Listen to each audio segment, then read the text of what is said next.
Prefiere a China. México camina sobre una cuerda floja, atrapado entre la presión de Estados Unidos y las oportunidades que ofrece el gigante asiático. En una reunión clave, Washington puso las cartas sobre la mesa. ¿Aranceles a China o sanciones para México? La respuesta no fue inmediata, pero la estrategia estaba en marcha. Va con China. El gobierno de Sheinbaum jugó su mejor ficha: tiempo. Las negociaciones avanzaban en la sombra mientras el mundo observaba. Entre compromisos de seguridad fronteriza y acuerdos comerciales en pausa. Los detalles a continuación. ¿Y tú ya sabes de los informes especiales de Prensa Alternativa? Pues déjame decirte que están imperdibles.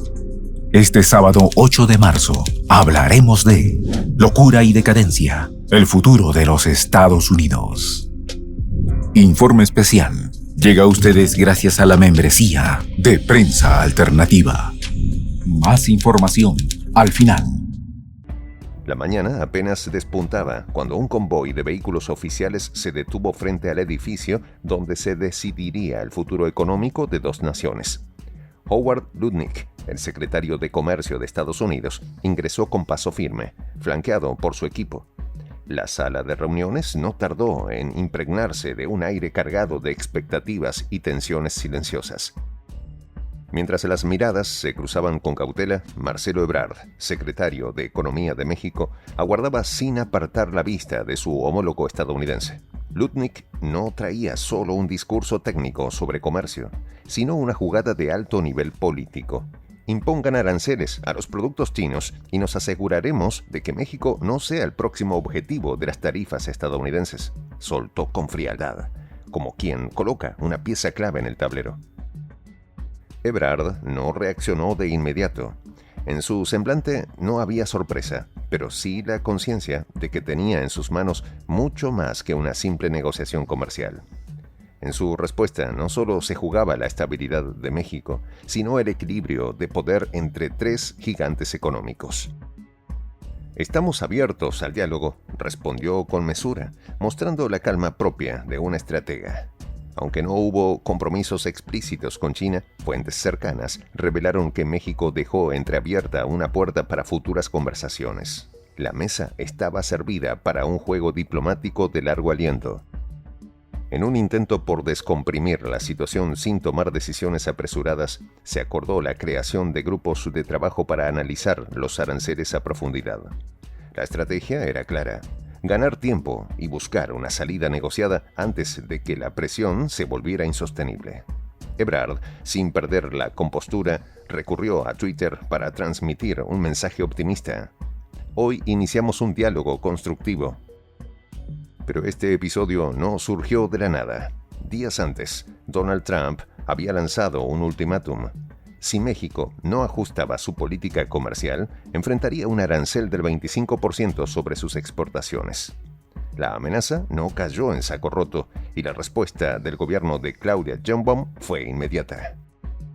La Ciudad de México, epicentro de las batallas económicas más relevantes del país, no tardó en mover sus propias piezas. Un plan para contraatacar con tarifas más altas a los productos estadounidenses estaba ya sobre la mesa. Un golpe calculado que dejaba claro que México no se dejaría arrinconar.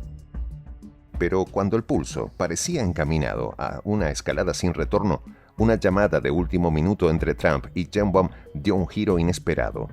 Ambos acordaron posponer los aranceles por un mes, tiempo en el que las negociaciones se intensificarían. Eso sí, con una condición ineludible: México debía reforzar sus compromisos en materia de seguridad fronteriza. Cada amanecer traía consigo nuevas tensiones en los pasillos del poder. La diplomacia mexicana se movía con precisión quirúrgica, sabiendo que cualquier paso en falso podría desencadenar consecuencias impredecibles. La gran pregunta seguía sin respuesta. ¿Realmente México podía mantenerse al margen en esta batalla económica? Desde el despacho de Ebrard y la administración de Sheinbaum, la estrategia parecía clara: no ceder a las presiones de Estados Unidos, pero tampoco provocar a China.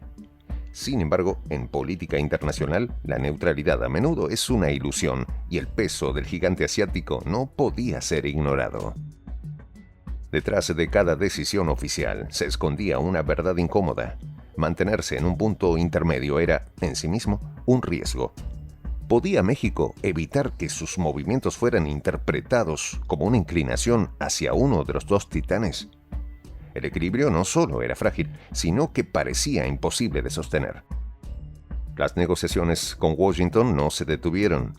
Reuniones a puerta cerrada continuaban día tras día, entre papeles repletos de cifras y términos que rara vez llegaban a los titulares. Pero en esos documentos se delineaban los caminos que definirían el futuro de las relaciones bilaterales.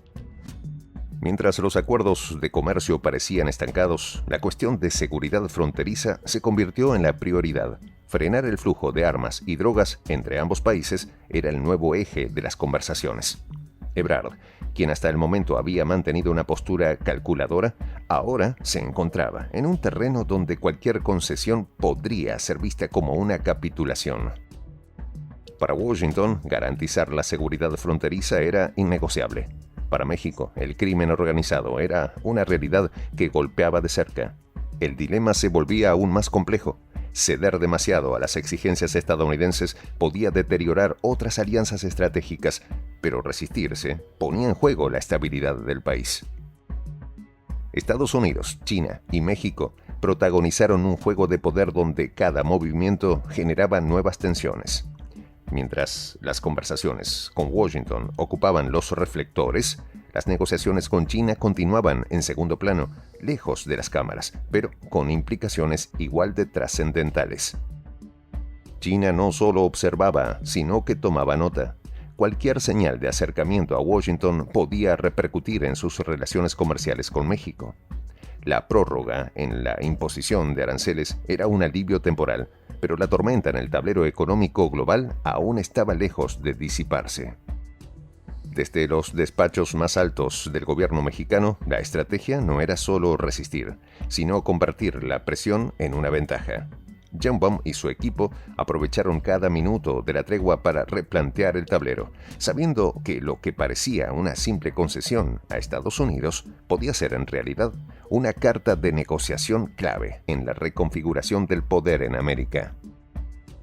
Mientras los mercados contenían la respiración, las conversaciones continuaban en salas cerradas.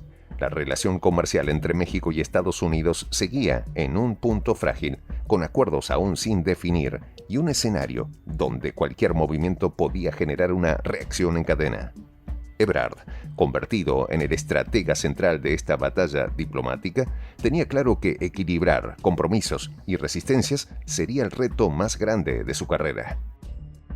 Las semanas venideras prometían ser un pulso constante entre ambas naciones. Con nuevos equipos de trabajo en marcha, el desafío ya no era solo evitar una guerra comercial, sino descubrir hasta dónde podía México sostener su doble juego sin caer en contradicciones. Los expertos no tardaron en preguntarse si el país podría seguir moviéndose entre dos titanes sin pagar un precio demasiado alto. Negociar desde una posición periférica nunca ha sido fácil, menos aún cuando se está atrapado entre dos de las mayores potencias económicas del mundo. A pesar de su papel en el TEMEC, México no tenía la ventaja de dictar las reglas del juego, sino que debía encontrar la manera de navegar en un mar de incertidumbre donde los aranceles amenazaban con convertirse en la norma, y no en la excepción.